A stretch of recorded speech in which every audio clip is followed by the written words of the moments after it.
Hello everybody, welcome to the NIOS platform. Today we will be discussing about class 10th home science, very important questions which are very much important for your upcoming exams, okay? But before that, I'll be sharing my screen with all of you and I'll be giving you a lot of information about the subject of home science, okay? So let's begin. I hope the screen is clearly visible to all of you. Just give me a second, please. Yeah, okay, all right.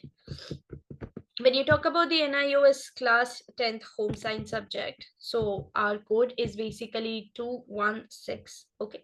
In this session, we will be discussing about the most important questions, right, which are basically picked up from your previous year question papers. Okay. Along with this, some additional questions are also there. Firstly, we will have a look around the syllabus. As you can see over here, this is your syllabus. Okay, and here we have two parts. Your basic syllabus is divided in two parts. Okay, the first one is for TMA and the second one is for the public examination. TMA means the tutor marked assignment or the assessment, which stands for the 40 marks of the syllabus, and the public examination, where basically you'll go and you'll write down your exam, is for the 60% of the syllabus. Okay, so in total, and for the public examination, we cover 15 chapters, and for the TMA, we help out with 7 chapters. Okay, here you can see so many different modules are there, right? The first module is home science in daily life, whereas the second module is my family and I. Okay, here as you can see, for the public examination, we have chapters like what is home science, preservation of food, communicable lifestyle and diseases. There's a complete module related to the clothes, right?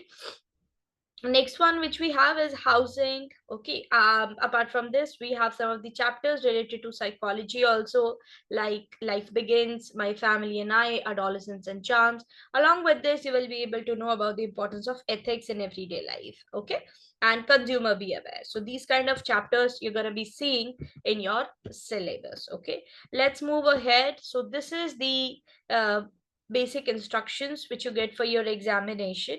So so from starting question number 1 to 19, we have MCQs. Starting from question number 20 to 31, we have 2 marks question. Okay, they are also objective type, but each and every question it carries 2 marks, whereas MCQ carries only 1 mark. Then when you come to section B, which is basically related to the descriptive questions, here you have very short answer type questions, then you have short answer type questions, and then you have long questions. So all along in our question paper, we have 47 questions in total. Okay, I hope it is clear to all of you. All right, students, let's start discussing about some of the questions today. So the first question which comes over here is that, so the coughing with severe bouts of cough accompanied by woof-like sound. Identify the disease she may be suffering from. Choose the correct option. And the options which are given over here is influenza. Next is tuberculosis. The third one is whooping cough. And the fourth one is tetanus. Right? So somewhere in the options itself, you can get the correct answer. That is the whooping like sound. So the answer is going to be whooping cough. Okay, where there's a sound. Okay, there's a different sound. Whenever you cough, there's a different sound. Okay, so we'll go with the option number C, and that is whooping cough. All right.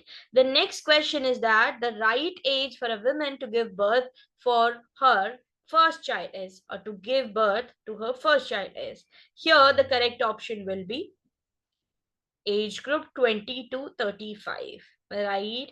We have options 17 to 19, 20 to 35, 17 to 30, as well as 18 to 20. The best one which we have is 20 to 35, as the women body is very much fertile, and meantime the process of conceiving is really very easy. Okay, so we will be going with option number B, 20 to 35. All right, fine. We'll move on to the next question, bache. State whether the following statements are true or false. Right here, there are 4 different questions where you need to write down true or false. So the first statement is, watching a television show is an inflexible activity. Tell me, is it true? Is it false? It is true, because you're just idly sitting there and you're just looking at the picture or just looking at the screen, right? So the answer is going to be true, right? Next one, doing 2 or more activities at the same time is called dovetailing. right? During the chapters also, when we discussed about the chapters, and there are so many chapters in your home science where you must have came across this term, which is known as dovetailing. All right, so when you do multitasking, right, we call it as dovetailing also. So the answer is going to be correct. It is going to be true. Washing, next one is, okay, all right. Sorry, I missed the second one. So I'm going to come on to the second one. The answer of the third one is true. Okay. Second question is, working in a correct posture helps to save time. Think about it, right? Like if you're sitting properly, everything is proper, you have all the resources with you, how is it going to be? It's going to be more flexible as well. It is going to save your time. So the answer is going to be true. Okay, so true for the first one, true for the second one, true for the third one also.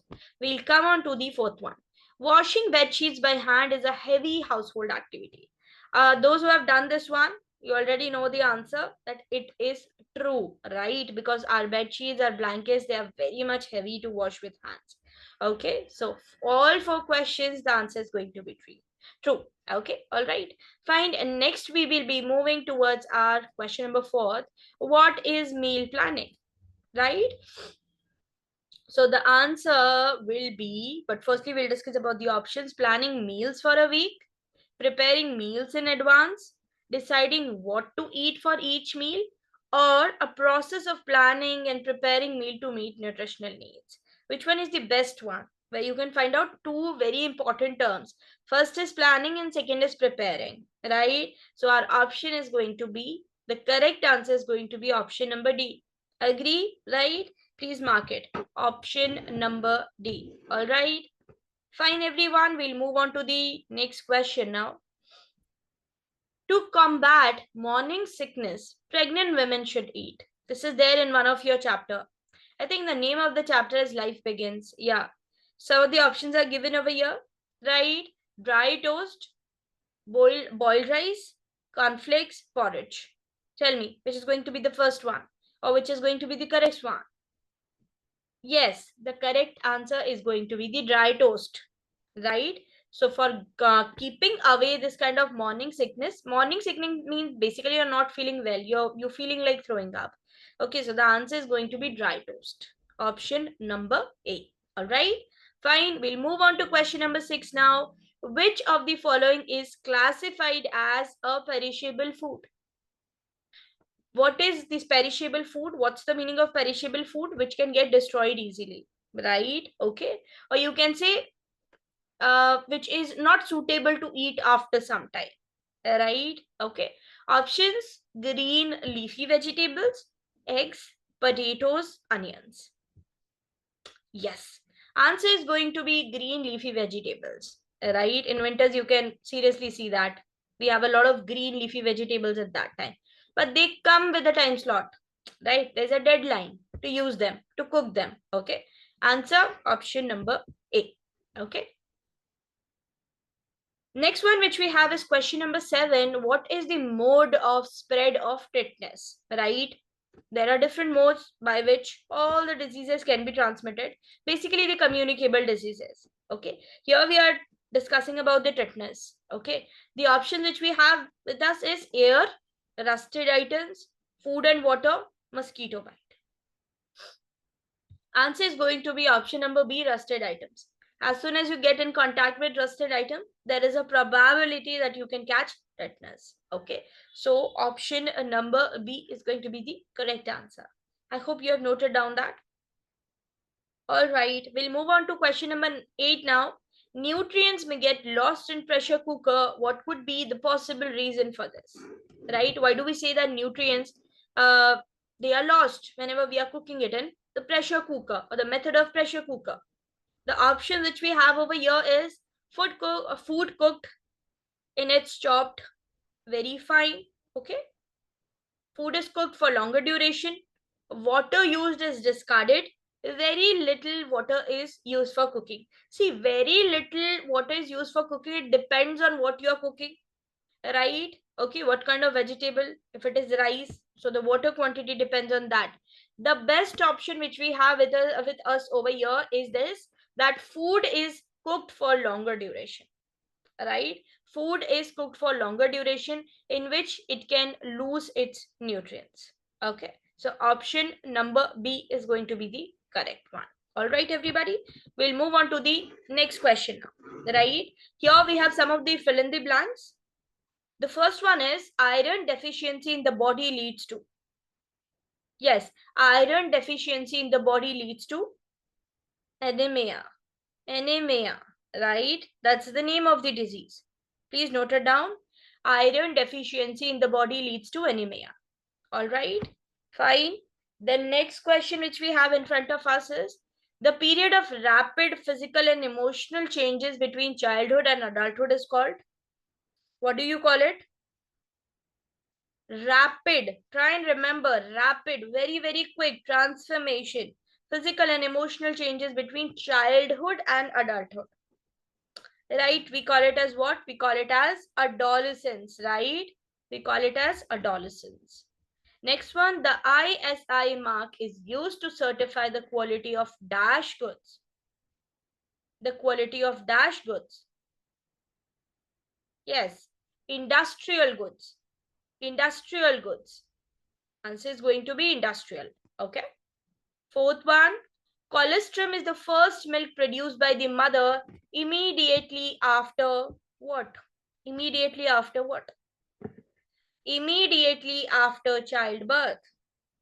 The first milk that comes out is known as colostrum, full of nutrients, full of antibiotics or whatever you're gonna say, right? Antivirus, everything is there, which is going to make your child safer, okay, for the future. Planning, organizing, and controlling are steps involved in dash management. Planning, organizing, and controlling are steps involved in dash management. Yes, we call it as resource management, right? We call it as resource management. Okay, answers from first to five: anemia, adolescence, industrial, childbirth, resource. All right, fine. Now we'll move on to the section B, which basically have short question answers, long question answer, and I have picked up two case-based questions as well. The first question which we have over here is state any four characteristics of adolescence. Yes, all of you start noting it down. So the four characteristics of adolescence, the first one is rapid physical growth, right? Very rapid physical growth is going to be there. Increase in height, increase in weight, increase in body size, right? Next one is the emotional changes, a roller coaster of emotions, right? Third one, development of secondary sexual characteristics, okay? The fourth one is that increased independence. You need more independence, you need more freedom. Okay. Yes. So we have noted down the four characteristics of adolescence. And in one line, you can explain all of them. Okay. List any four functions of food in human body. Right? Four functions of food in human body. First one is providing energy. So food provides us energy. Like you see your mobile phone, your laptop, they all need charging. In the same way, we also get charged when we eat in a food. Next point in this one is helps in body building and growth. Right? Body building and growth. Third one is that food protects against diseases. Okay.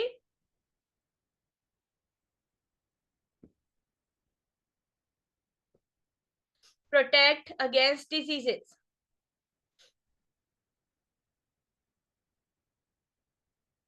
Next one which we have is regulates body processes. Right? Regulates body processes.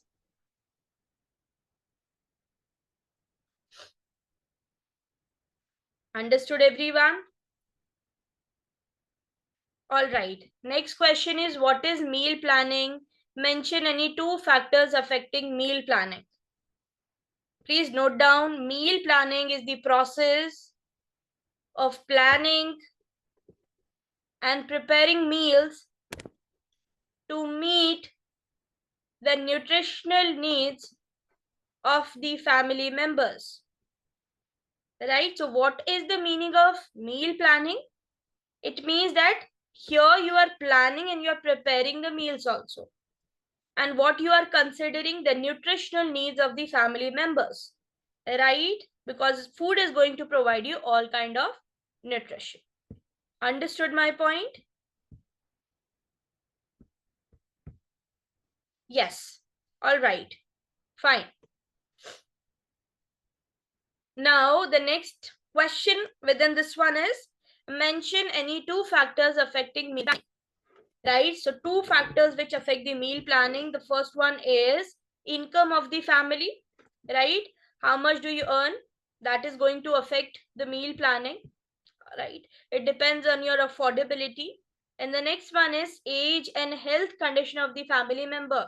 This we have entirely discussed in one of our chapter, that if there's an infant, if there is a child, if there's an adolescent, if there is somebody who is there in the adulthood, if there is a pregnant woman or the old age people, they all have their different requirements, right?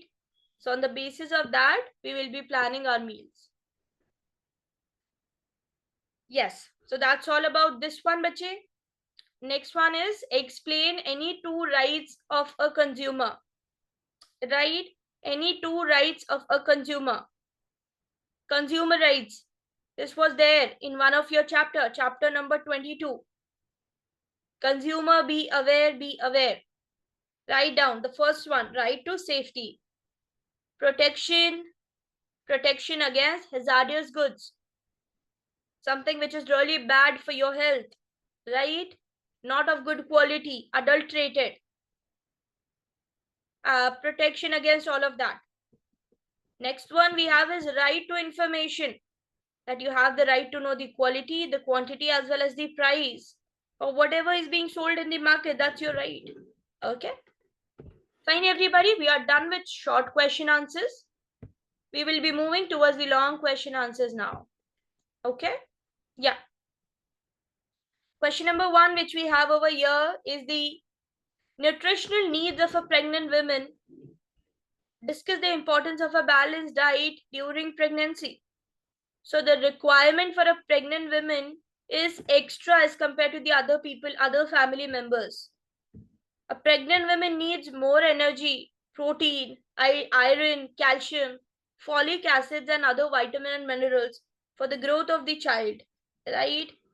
The importance of balanced diet during pregnancy is that it ensures the proper growth of the child, because mother is the only channel, only way, only source from where the child is going to get the food, right? So if the mother is not eating enough, what about the child?